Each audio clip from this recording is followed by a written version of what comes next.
I truly believe I talk about the most random things from like 80s, 60s, 70s, 90s, whatever. And I don't really know what compelled me to make a video about TJ Hooker. I heard they're making a movie, so I guess I was like, might as well make a video about it because William Shatner's in it. You know, Captain Kirk. I don't watch Star Trek, can you tell? Anyways, I hope I didn't just offend some Star Trek fans. My dad raised me on Star Wars, so, yeah, but I do know a little bit of Star Trek to an extent. To an extent. So today we're talking about a show called TJ Hooker, which is a American police procedural TV show starring, of course, William Shatner as the main character, a 15-year veteran police sergeant named TJ Hooker. It premiered as like a mid-season replacement on March 13th of 1982 on ABC and ran until May 4th of 1985, which is funny because that May 4th is Star Wars Day, so Star Wars got the Shatner dude. But the final season of the show was picked up by CBS, so yeah. I wanted to make like an intro, but I can't really think of anything. Except for the fact that I want to say a real quick side note. I really hope to one day do a video about Columbo. I did do a video about Mrs. Columbo, but I just did it because it's a shitty spin-off, whatever thingy.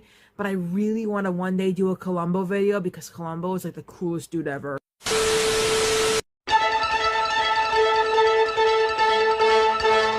So like I said before, we have our main character, TJ Hooker. His full name is Sergeant Thomas Jefferson Hooker. I don't know why people like to name their children. This is a side note. I don't know why people like to name their children after, like, famous presidents or just, like, some famous people. Because keep in mind, you know, some famous people, their names are, like, you know, cool. But, like, other times they're not. And it just looks weird. It's like if I named my kid Liam Gallagher. Like, I just straight up named him Liam Gallagher. Like, actually, that wouldn't be a bad idea.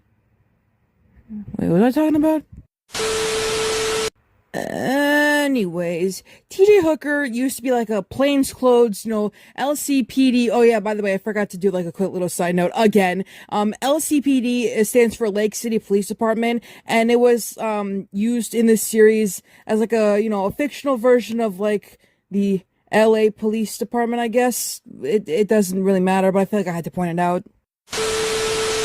Right, okay, back to the fucking video. So TJ Hooker used to be just like a normal sergeant detective, okay? And then his partner was unfortunately killed in the line of duty because they're trying to stop a bank robbery, and of course it's the 80s and bank robberies happen like every single day, so yeah, he got. So, you know, TJ's a little mad about that, so he's motivated to rid the streets of criminals like those who murdered his partner. He concludes the only way to achieve this is to return to his former position in uniform. I don't know why we are mentioning this, but apparently he used to be a combat veteran of the Vietnam War, serving in the U.S. Special Forces or whatever during the early years of the U.S.'s involvement. I don't know why we needed to know that, but you should know that we needed to know that.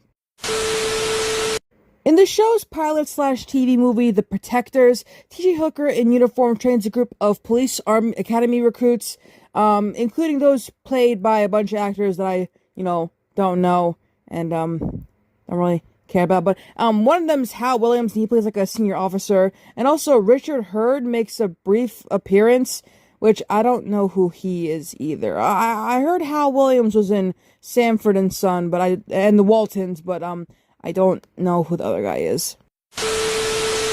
For most of the series, Hooker is partnered with like brash and sometimes hot-headed rookie Vince Romano. Romano is also a veteran of the Vietnam War. I don't really know why, but whatever. Hooker is his mentor professionally and socially, and their age difference being key to their chemistry, the pair became, you know, fast friends and a good team. Also, this is mentioned, I guess it's kind of important. Hooker's divorced. You had to know that, I guess. His wife was a nurse, and he's also a ladies' man. Does this really matter?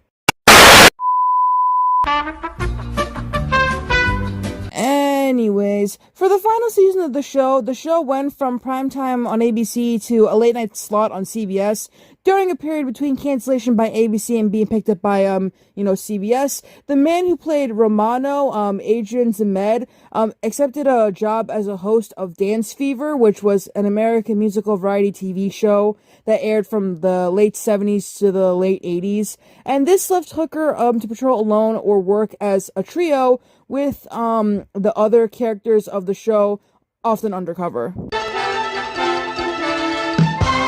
I don't know why I wanted to mention the cast. I guess I wanted to make things cool, but whatever. So of course William Shatner is our main character, TJ Hooker, and Agent Zemed is Vince Romano, like I said before. We also have Richard Hurd, like I said before, as Captain Dennis Sheardon.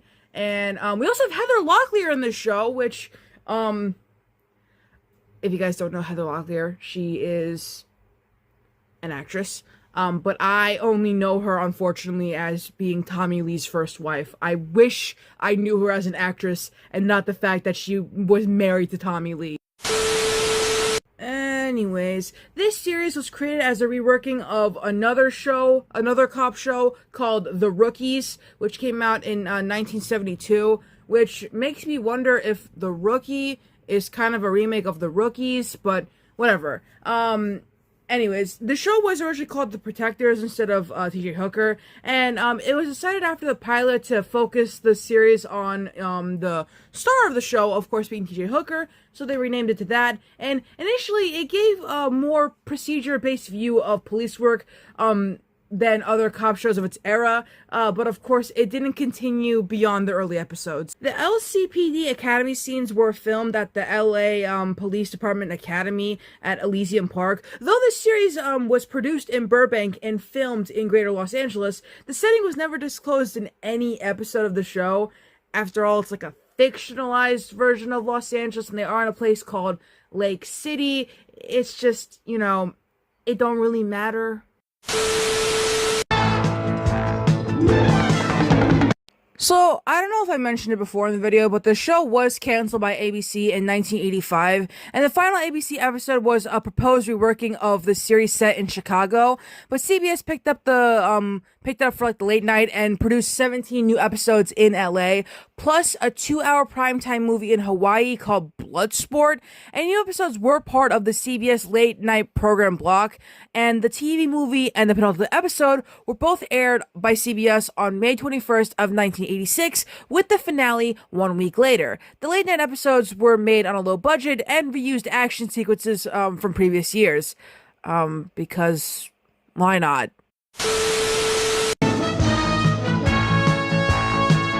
The series has aired in rerun syndication since its cancellation, including on the A&E Network, Sleuth, Universal HD, and the Family Net.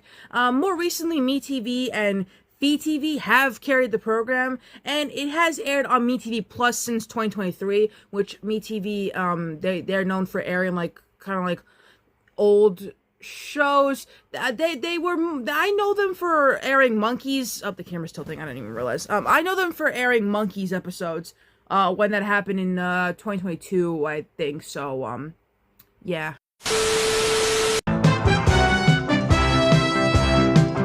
So Sony Pictures Home Entertainment released the first 2 seasons on DVD in Region 1 and 2, but due to poor sales, no further seasons followed, and this title is out of print. However, in 2013, Mill Creek Entertainment announced that it had acquired the rights to various TV shows from the Sony Pictures library, which includes TJ Hooker, and it re-released the first 2 seasons on DVD in 2014. And then, in 2017, Shout Factory acquired the rights to release TJ Hooker, and they released the whole series on DVD in Region 1.